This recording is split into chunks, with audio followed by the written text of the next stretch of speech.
Hello Scorpio, this is Victoria from Info Bamboo and I'm here with your March Tarot forecast. Welcome to my channel, whether you're new or you're coming back. I'm really glad to have you here and let's get started right away. As you already know, if you are a regular on the channel, this is going to be a look at your love situation, your career and workspace, and will also get you some messages from your person of interest to yourself. And the advice from the universe on how to best utilize the energies of the month. And of course, we're going to start with an oracle deck. It's the Cosmic Journey Oracle this time, and usually use it for these readings, but this time I was guided to, so why not? Yeah, let's get going. Remember that this is a collective reading, so take what resonates for you and leave what doesn't. For my background, I decided to choose my room view today, so this is what I'm looking at when I'm at home in my main residence in Viktoriia-Gruzdieva. I look like a wallpaper, but it's an actual nature outside.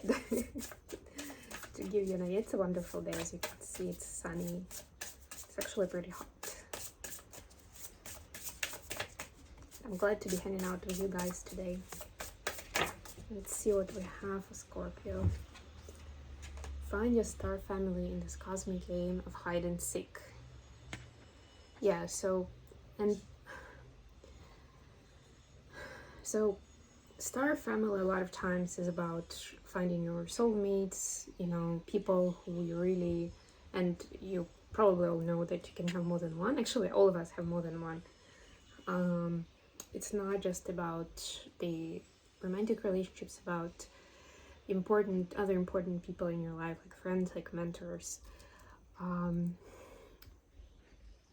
and it could even be your parent or child, right? But it's somebody who is supporting you, that, like when we talk about the star family, somebody who is supporting you with your goals, with your values, right, and cares about you, and you really gel well together, right? Like, you don't have to work hard on those relationships, it just works from both sides. But what I'm getting here, it's also, but you'll still have few of those, like few of those, right, in your lifetime, those true soulmates. But it doesn't mean that that's really all there is to it, right? And I'm getting that this card, in this case, also signifies or reminds you about the friends you have that know you, or other close people, right, in your surrounding. And at this time, it's important to almost like rejuvenate those connections with whoever is important but could be far away. Maybe you haven't talked for a while due to some life circumstances, right? But at this time, it's important because those kind of people are the ones that will help you through thin and thick, and through any possible challenges, through anything and everything you are going through in life. So that it doesn't seem like that game of hide and seek, right? It's more enjoyable than that. Actually, let me fix this a little bit. Just realized that this could be better. Let's see if I can get you guys to see the cards too.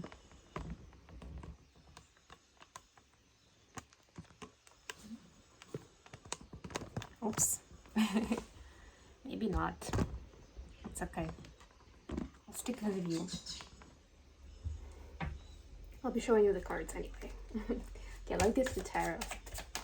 Let's see what we have for Scorpios. Okay, and by the way, we have full moon coming up. I will be, well, it's a full moon in Virgo this time. I was gonna say I will be doing a video on my other channel for Twinflames, but yeah, just keep that in mind. A very quick reminder that this is the time that helps you release stuff that you don't want or need in your life anymore. And because it's the element of Earth this time, Virgo is the Earth sign, you could try doing it with some rituals involving Earth. And you can also look it up online, but of course the most obvious that comes to everybody's mind is about putting something on a piece of paper and digging it, like burying it somewhere in the in earth, right, in the earth. So that could be it. Also could be connecting to earth, like being in nature, walking bare feet, whatever is accessible to you. If if you're in Canada and right now it's winter time, I don't think you'll be able to walk bare feet, but maybe you'll be swimming in icy cold water. I don't know. Like, it's different for different people how we connect with nature, but it may be especially relevant to do it at this time. That's all I'm saying.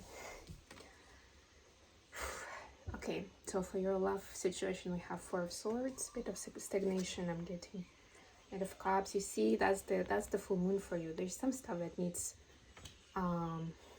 releasing in your relationship. Justice, Libra, could be dealing with a Libra. For your workspace, we have Queen of Pentacles, really nice card to have for that placement. I like it. The Sun, ooh, the happiest card in the deck.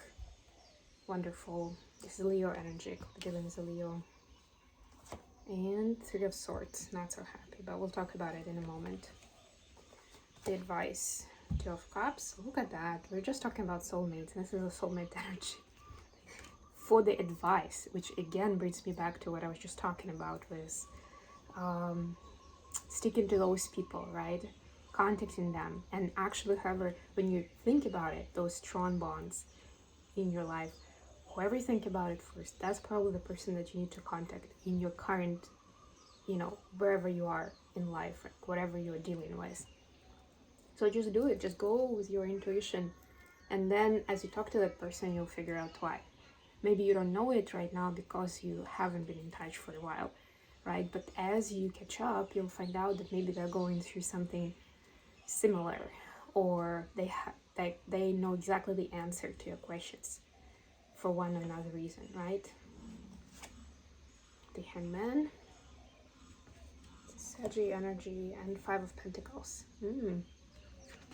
Okay, bottom of the deck, Five of Cups, which is also about some, and in this deck it's even more about some sort of falling out with another person, some sort of miscommunication, right, where we can't find that common ground, common language, right? And overall it's about sadness, it's regretting something that happened in the past. Anyways, so there might be something like that, and think about removing it. So like I started saying, there is certain stagnation energy in your relationship, and I feel like it's a little like I can sense kind of like a boredom there, maybe thinking that the time goes by and you're missing opportunities to do something great together, stuff like that. But whatever it is, a lot of it is just that stagnant energy. So it's not real, but it feels like that, right, to our senses. And it's important to do that energy cleanse. It's also important to come back to I want to say come back to balance, but it's so obvious and cheesy. So what I mean here is rebalance can often happen, especially when we talk about relationships, through communication, right? Or through some sort of experience together. And maybe if you've been together for a while, you already have those, like, I don't know, go for a weekend trip to nature, or visit some friends that you haven't seen for a while, that you love spending time with them, both of you, important part. Like maybe it's even spending an evening putting a puzzle together. I don't know, whatever it is, do it, right? Like, it's not an abstract, yes, you need to come back to balance. It's something specific, and think about it. What brings you to that positive baseline for you to remember the great times, to focus on the positive, to realize how great you are together. If that is not available for you, then do it individually. And you don't have to get another person to do it. At least don't force it. You can mention it, but don't force it. But you can definitely do it from your side. And then again, it comes back to what works for you, to get back to that, to get some rest, and to get to that peace of mind where you can see things more clearly. And by the way, one of the ways would be to do that, reach out just mentioned. Realizing what is not working right now, what you don't want to be doing anymore. It doesn't have to be about your relationship. It can be just generally something you keep doing and you're like, why am I doing it? Why do I spend so much energy on it? Or this doesn't make me happy anymore, right? Or I'm doing it for that somebody who doesn't even appreciate it. They don't even know what it means to me, like how much it takes of me every time I do that stuff for them, right? Like things like that. Think about what is the opportunity to lighten your load, to remove that burden. And it can be emotional burden, yes. But oftentimes it's still tied to specific activities in our life. And by the way, those people that can count as your star family can really help with that if you're struggling to find those spots on your own. For your workspace, there is a kind of a healing time in March where maybe you got burnt recently, you were let down, you got disappointed in how things were going, or what your teammates were doing, or maybe you lost hope in getting a specific promotion, a bonus, or at least a praise from your boss, right? But now things are turning around, and the Queen of Pentacles is telling me that you are, in March, you're getting to the place where you feel like you got what you need in terms of your skills, in terms of the resources, the knowledge, and the financial reward as well. A lot of people actually get, especially in States, are getting their annual salary reviews in March, or like February, March time. So that could be something that will turn things around for you. But if it turns out to be not exactly what you expect, or it would sound like it's worse than what you expected, don't go straight into this energy. This is heartbreak, this is hurt. I ask questions and understand why it's that. And don't react immediately. Take your time. Please take time for yourself. You don't even have to say anything, right? Because if the decision is already made, it's made. If you are in negotiation process, at least take 5 or 10 minutes for yourself. And you can always ask for a bathroom break, take a glass of water or something, so you can get that emotion out of the way and collect your thoughts and ask good questions and understand and try to think for yourself how beneficial that change could be. Maybe there will be another something that would be of benefit, and you will be like, oh yeah, that actually makes more sense for me right now. I had my mindset on that specific thing, but this will actually work better. But this is exactly what I need right now. Yeah, and then again, we can renegotiate 6 months later, or whatever, right? Like it can be a different context for you. But that's the main thing, to recognize those benefits and rewards that you're getting.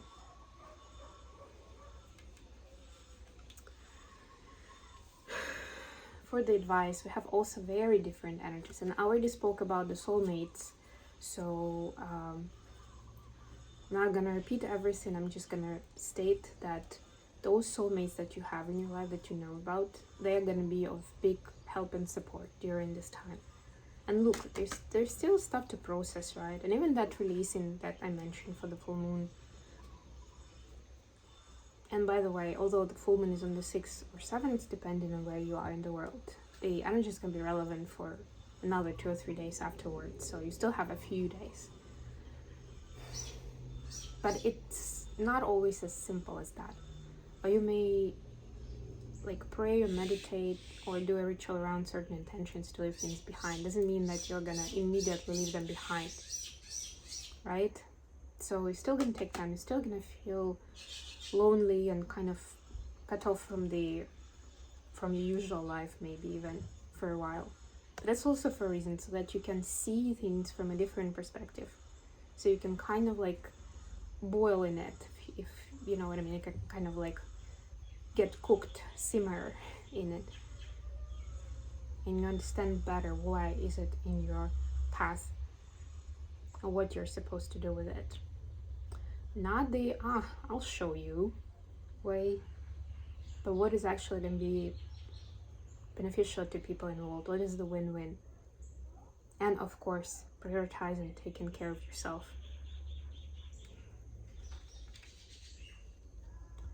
Okay, messages from your person of interest to yourself.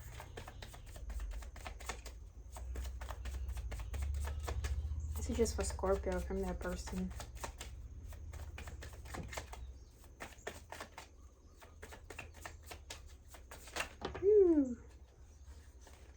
Okay. The Nine of Pentacles in reverse. And also the Hangman. So your person doesn't want to be alone. They don't want to be by themselves. They do, however, take the time if they have to. If they have to be by themselves, they're not enjoying it. If they're away from you, they're not enjoying it. And if you are together, that this is like their thought that they have in their mind. If things are not great, they were like considering that this is a possibility, that you will not be together. And this is just, you know, they can't imagine that scenario for themselves. But also they have the Hangman here, so that they can also reassess things when they do get a chance or under the current circumstances. Like if you're arguing about something came to the surface that you never talked about before, the two of you, they are now reassessing those things. And look at this, like I love this yellow part in this particular card in this deck. That's where that's when the healing comes. When there is respect for that other view, other perspective. Whether it's yours or just somebody else. And that's what they are doing. But they want you to know that it's not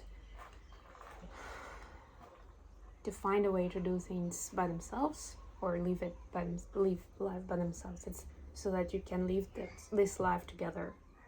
So that you can have a happy life together. Okay, I think I'll finish here, Scorpio. Thank you so much for joining me today, guys. I love you all, and I'll be back with more readings very, very soon.